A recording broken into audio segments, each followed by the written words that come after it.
Palabra y vida. Con el padre Manuel Horta, desde Sevilla.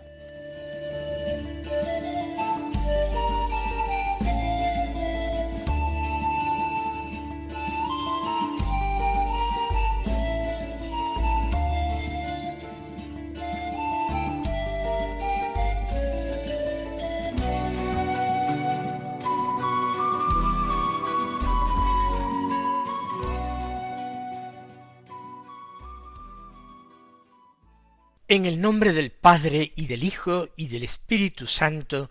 Amén. Alabados sean Jesús y María. Muy buenos días, queridos amigos, oyentes de Radio María y seguidores del programa Palabra y Vida. Hoy es el martes de la primera semana del Adviento.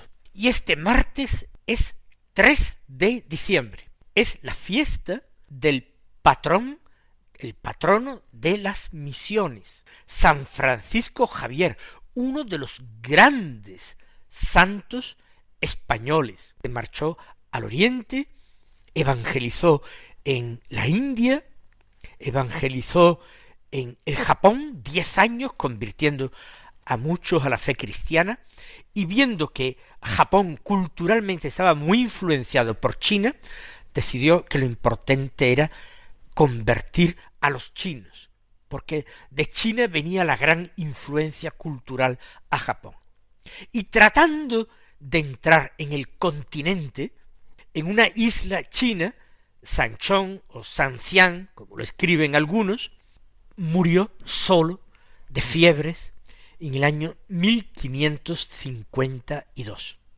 Pues después de conmemorar a este grandísimo santo, pedir nosotros por las misiones, pedir su mismo amor por Jesucristo. Él no llegó a cumplir los 50, ni los 49, murió, creo recordar, que con 46 años solamente, pero agotado por los trabajos y consumido por la fiebre.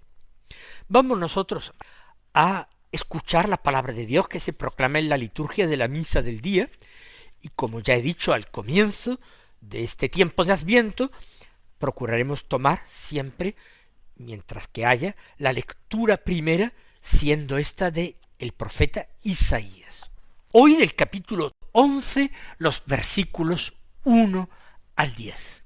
Y es un texto más que para comentar, para ir repitiendo frase a frase, paladeando, gustando cada frase, cada palabra, dejándonos sorprender por nuestro Dios. Vamos a comenzar leyendo el texto de un tirón y luego lo iremos comentando, rezando más despacio.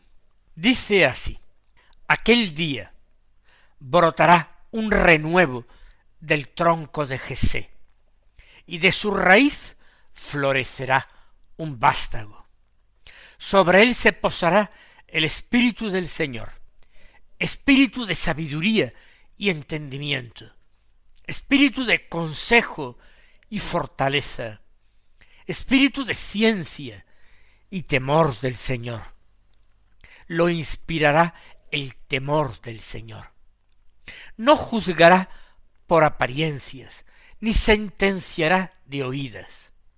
Juzgará a los pobres con justicia, sentenciará con rectitud a los sencillos de la tierra, pero golpeará al violento con la vara de su boca, y con el soplo de sus labios hará morir al malvado. La justicia será el ceñidor de su cintura, y la lealtad cinturón de sus caderas. Habitará el lobo con el cordero, el leopardo se tumbará con el cabrito, el ternero y el león pacerán juntos. Un muchacho será su pastor. La vaca pastará con el oso, sus crías se tumbarán juntas. El león, como el buey, comerá paja. El niño de pecho retoza junto al escondrijo de la serpiente, y el recién destetado extiende la mano hacia la madriguera del áspid.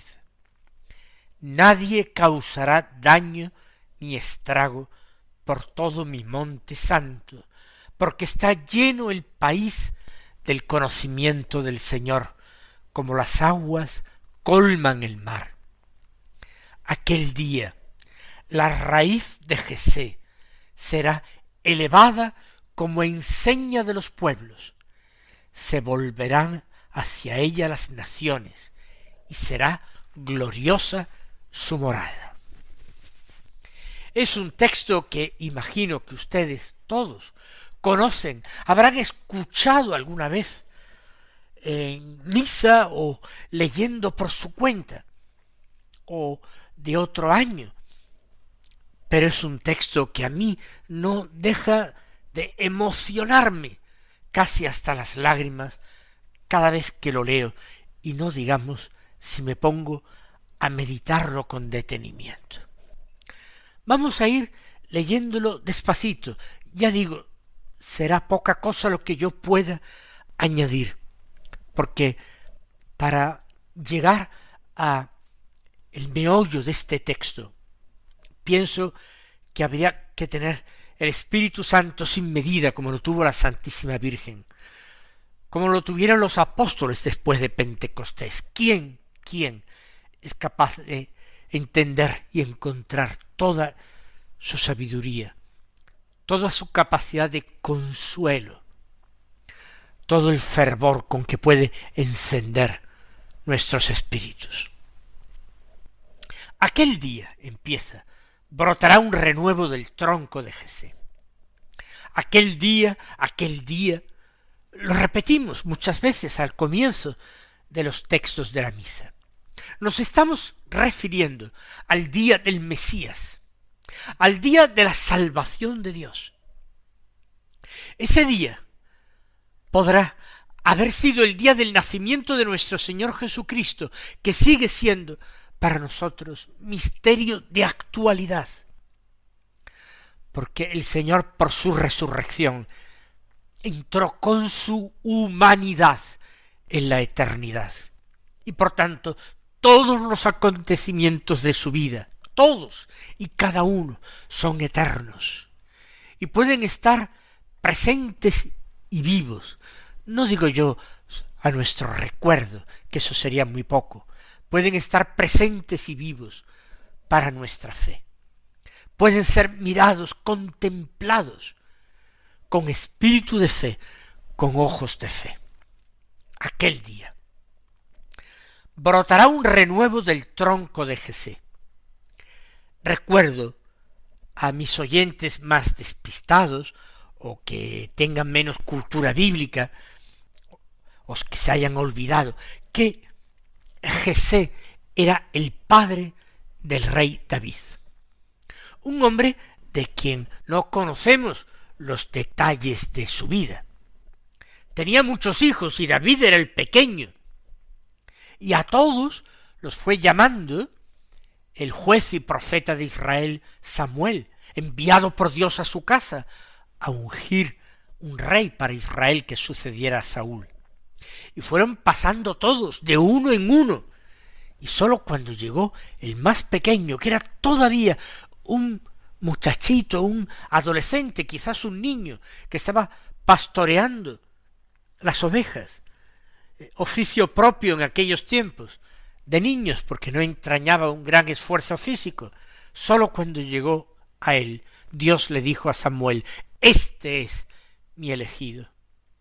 Y luego dirá: este es el hombre según mi corazón. Y David será el antepasado, según la carne, de nuestro Señor Jesucristo, el que le entronca en la descendencia de Abraham, en la realeza de Israel, el antepasado del rey Mesías. Pues ese viejo tronco de Jesé, habitante de Belén, sin ninguna categoría su familia, no era de familia real. La realeza comenzó en su hijo, no en él. Le brota un renuevo. El árbol, el tronco, era viejo, parecía muerto, parecía gastado. Israel atravesaba calamidades, amenazaba con desaparecer sobre la faz de la tierra, aplastado por sus enemigos, por los filisteos, por los amalecitas, por tantos otros que le atacaban y se cebaban con él. Pero Dios hace una promesa por Isaías.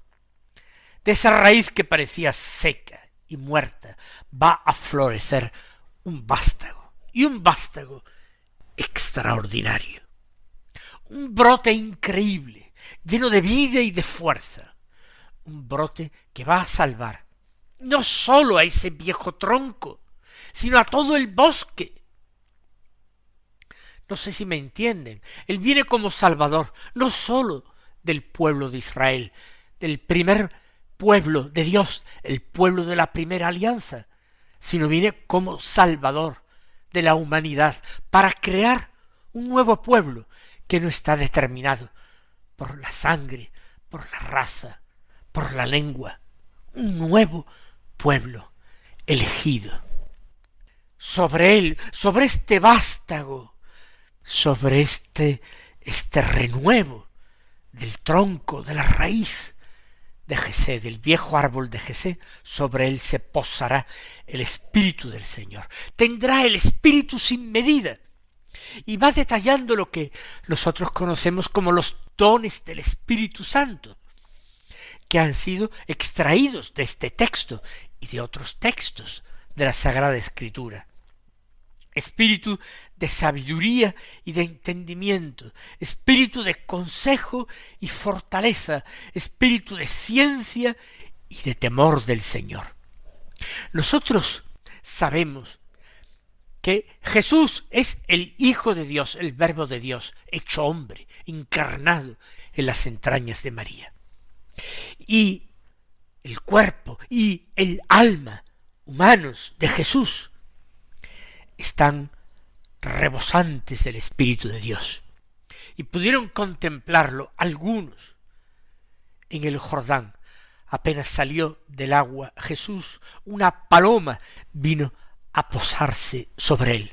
Los evangelistas lo dicen, el Espíritu Santo en forma de paloma se posó sobre él, porque el Dios hecho hombre, el Verbo de Dios humanado, era el nido propio, consustancial, en que el Espíritu Santo moraría. Su espíritu es de sabiduría, con la sabiduría de Dios y el entendimiento de Dios, pero al mismo tiempo un entendimiento humano, pero que se plega de tal manera al querer de Dios, a la voluntad de Dios, que a sí mismo se hace sabio, que a sí mismo recibe la misma luz de Dios. Recibe el espíritu de consejo y fortaleza, consejo para enseñar a los hombres el camino de la salvación que es el Evangelio, y fortaleza para morir en la cruz, derramando hasta la última gota de su sangre por nosotros. Espíritu de ciencia y temor del Señor. Ciencia que venía de haber bajado de lo alto. Nadie, dijo él, puede conocer aquellos misterios de Dios, sino el que bajó de Dios. Y el espíritu de temor del Señor, que añade, le inspirará el temor del Señor. No es miedo a Dios, como el hombre pecador, como nosotros, hombres pecadores, podemos tener miedo de Dios y de su juicio y de un posible castigo. No. El temor del Señor quiere decir en la Sagrada Escritura, y no siempre solo en este texto, el temor del Señor es la reverencia grande a Dios, el respeto por su voluntad, el servicio de Dios, el no hacer de la propia vida más que un servicio de Dios y un acto de amor a Dios. Le inspirará el temor del Señor, porque no busca, no tiene otro propósito en su existencia humana, el Hijo de Dios, sino servir a su Padre, obedecer a su Padre, reverenciar a su Padre y procurar que todos lo hagan. Ahora su actuación no juzgará por apariencias ni sentenciará de oídas. No, él se implicará en las causas de todos los hombres.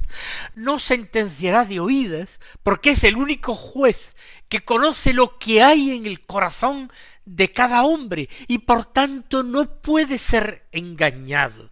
Por eso, y no juzgará por apariencias, porque no se fija solamente en los actos de fuera, sino las intenciones del corazón. Es el juez perfecto, porque además es el juez misericordioso y benévolo. Lo afirma a continuación. Juzgará a los pobres con justicia, sentenciará con rectitud a los sencillos de la tierra, a los pobres de espíritu, a los humildes de corazón. A ellos los va a sentenciar con la justicia de Dios, que es amor, y con la sentencia de Dios, que es salvación. Él tiene predilección por los humildes, por los pobres de espíritu, por los sencillos de corazón. Pero eso sí, añade, golpeará al violento con la vara de su boca. ¿El violento tiene posibilidades de salvación, de redención? Sí, porque va a ser golpeado. Es una imagen, una figura, con una vara. Se le aplica un castigo, pero un castigo medicinal, para que recapacite, para que se convierta y para que se salve.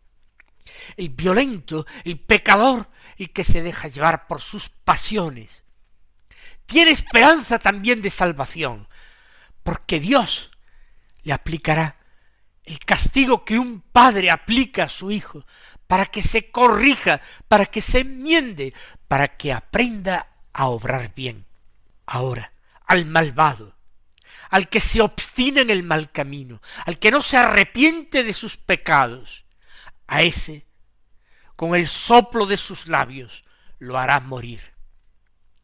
Al violento, al pecador, al que violenta la verdad, la justicia, a su prójimo, a ese le herirá, le golpeará con la vara de su boca, pero al malvado le dará muerte, porque ya no hay esperanza para él, porque él no quiere arrepentirse, porque él no quiere convertirse, porque él no quiere creer en la palabra.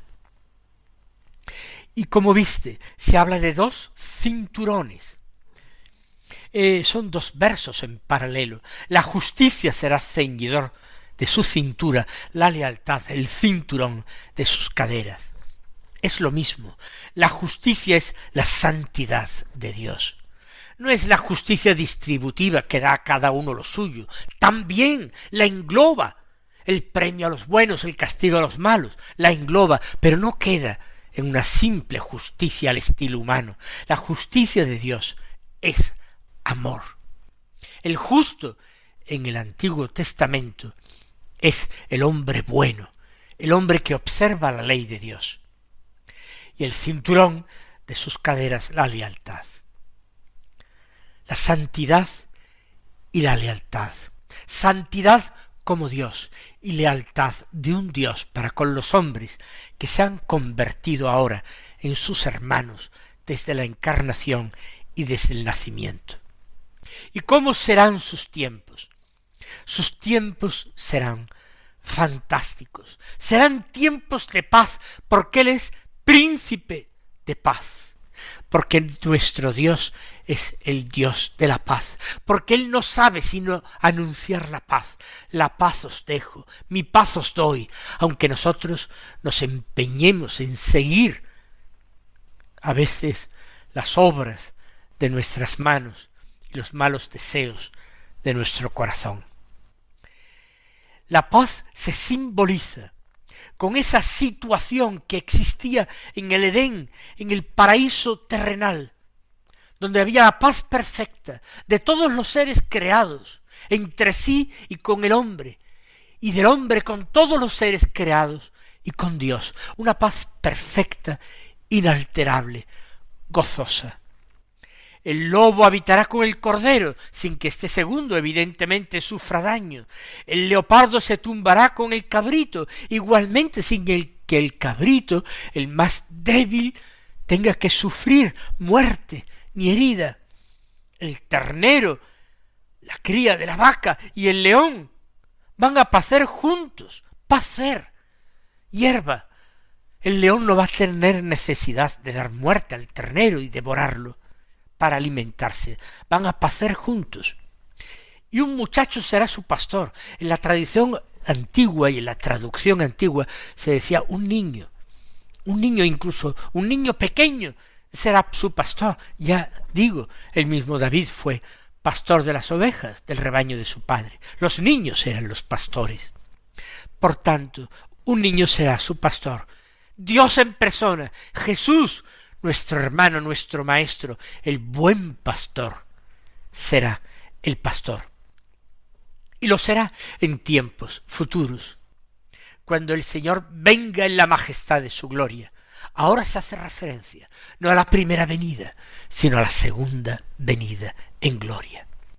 Y sigue con las comparaciones. La vaca pastará con el oso, no tiene nada que temer. Sus crías, las crías de la vaca, pues son los terneros, se tumbarán juntas, las del oso y las de la vaca. El león, igual que el buey, comerá paja, no tendrá que hacer violencias ni hacer sangrar y destrozar a las demás criaturas, incluido el hombre en ocasiones.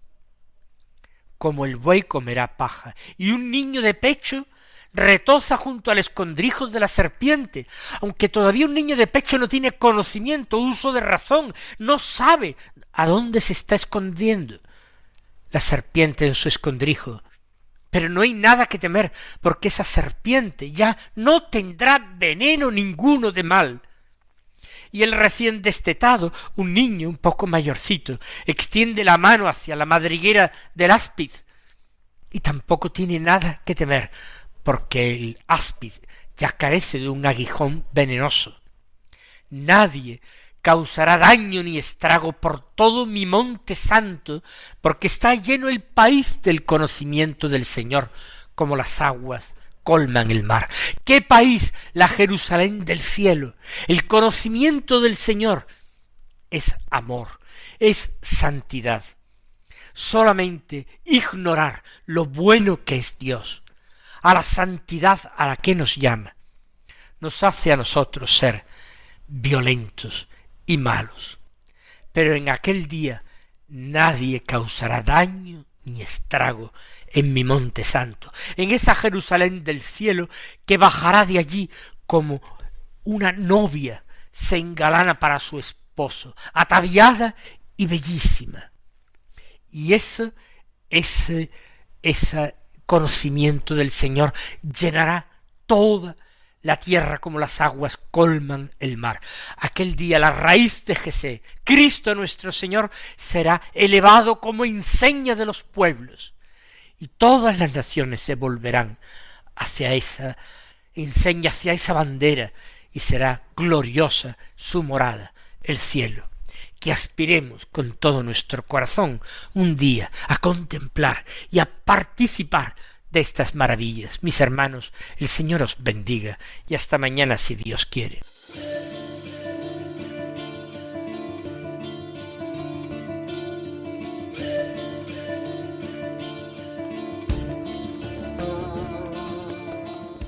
Han escuchado en Radio María Palabra y Vida, un programa que dirige el Padre Manuel Horta.